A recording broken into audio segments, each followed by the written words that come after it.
Good morning. आप सभी का मेरा नया व्लॉग में स्वागत है। आप नए हो तो मेरा चैनल को सब्सक्राइब कीजिए, लाइक कीजिए, शेयर कीजिए। अभी अपना जो बजट गया है 2022 का ही, तो उसके बारे में अपन चर्चा करेंगे। अपने honourable finance minister Nirmala Sitharaman, उन्होंने इंडिया का फोरकास्ट जो किया है जीडीपी का, वो 9.27% है और इंडिया को 5 ट्रिलियन इकोनॉमी बनाने का टारगेट रखा है। कोविड-19 का जो वेव्स आ रहा है बार बार, तो उसके लिए जो इकोनॉमिक ग्रोथ बढ़ाने के लिए और जो बोल्ड डिसीजन लेना पड़ता है पॉलिसी में, वो सीतारमन ने लिया है। तो जो मेन की पॉइंट्स है हम डिस्कस करेंगे ये वीडियो में, तो आप ध्यान से सुनिएगा, आपको बहुत सारे जानकारी मिलेगा। तो चलो शुरू करते हैं। सबसे पहली बात तो अपने फाइनेंस मिनिस्टर ने कहा है कि जो क्रिप्टो करेंसी है, डिजिटल एसेट है, will be taxed. Crypto currency में क्या क्या आता है? बिटकॉइन है, इथेरियम है, वो सारी करेंसी जो वर्चुअल है, तो जो करेंसी है उसके ऊपर 30% टैक्स लगेगा। उसके इनकम पे भी लगेगा और उसको आप ट्रांसफर करते हो उस पे भी 30% टैक्स लगेगा। पहले तो ऐसी बातें आती थी, रिपोर्ट ऐसे आते थे कि जो वर्चुअल करेंसी है, जो डिजिटल करेंसी है, वो इंडिया में बैन हो जाएगा। लेकिन फाइनेंस मिनिस्टर का ये जो स्टेप्स है उससे ऐसा लगता है कि उन्होंने बैन नहीं किया है, उन्होंने रेगुलेट किया है। तो भी रेगुलेट करने से क्या है कि कोई लोगों को जो टैक्स भरना पड़ेगा उसकी तकलीफ होगी, और जिसने इन्वेस्ट किया है कोई लोगों को ऐसा भी लगेगा कि अभी जो ये रेगुलेट कर दिया है तो अभी जो उनका इन्वेस्टमेंट है तो टेंशन नहीं है। दूसरा एक पॉइंट मैडम ने बोला है कि डिजिटल इंडियन रूपी। तो अभी ये क्या है? आरबीआई 2022-23 में डिजिटल रूपी इंट्रोड्यूस करेगी।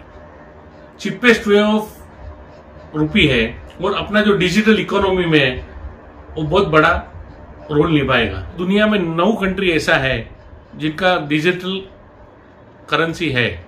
डायरेक्ट टैक्स में कोई फर्क नहीं किया है, जो इनकम टैक्स है अपना, उसमें कोई भी फर्क नहीं किया है, उन्होंने सेम रखा है। खाली इतना चेंज किया है कि आप जो रिटर्न फाइल करते हो वो लास्ट 2 इयर्स का जो कोई मिस्टेक रहेगा और कोई भी चेंजेस रहेगा वो 2 साल में कर सकते हो। बजट में मेजर कनेक्टिविटी पुश दिया गया है। इंफ्रास्ट्रक्चर में गवर्नमेंट 20,000 करोड़ रुपए का इन्वेस्टमेंट करने जा रही है 2022 में। और ओबी ये जो 20,000 करोड़ रुपए से, it is more than $2 billion. Government का प्लान है, प्राइम मिनिस्टर का गति शक्ति प्लान, उसके अंडर में किया जाएगा। उसमें क्या क्या कवर होता है? Transport of goods, speed of transfers, cargo movement, improving logistic network. तो उसके लिए किसमें स्पेंड करेंगी गवर्नमेंट?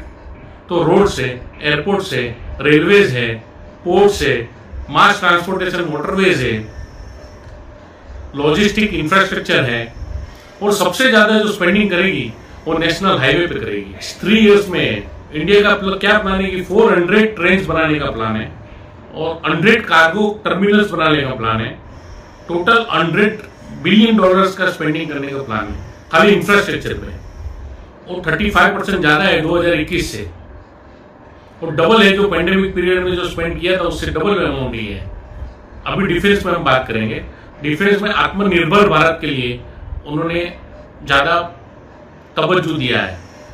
डिफेंस का जो बजट है उन्होंने 5.25 लाख करोड़ का रखा है, तो नियरली $60 बिलियन से भी ज्यादा हो गया, और 5% लास्ट ईयर से ज्यादा है।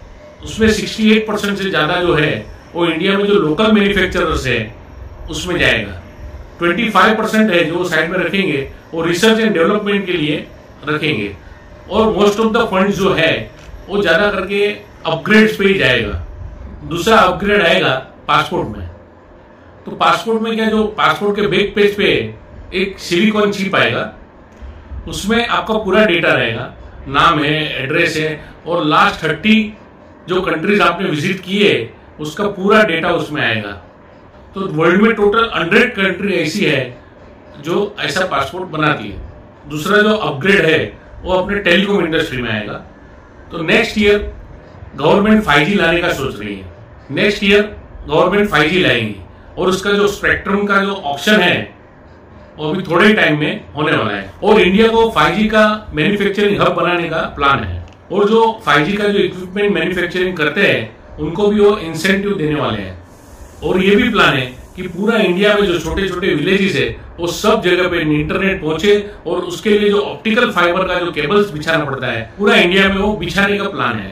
तो बड़ा रिफॉर्म एक दूसरा जो डिजिटल एजुकेशन के बारे में अपने फाइनेंस मिनिस्टर ने ऐसा कहा है कि जो डिजिटल यूनिवर्सिटी है डेवलप करने वाले हैं, और वो भी जो एजुकेशन है वर्ल्ड क्लास एजुकेशन उसमें मिलेगा।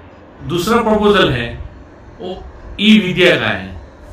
ऑलरेडी इंडिया का 12 चैनल चालू है, वो 12 चैनल को 200 चैनल तक बढ़ाने के लिए उनका प्लान है। उसमें क्या है, जो सप्लीमेंट्री जो एजुकेशन है बहुत सारी लैंग्वेजेस में मिलेंगे। इंडिया में कभी भी मेंटल हेल्थ के बारे में बजट में नहीं आया है, लेकिन ये बजट में गवर्नमेंट ने मेंटल हेल्थ के बारे में भी बताया।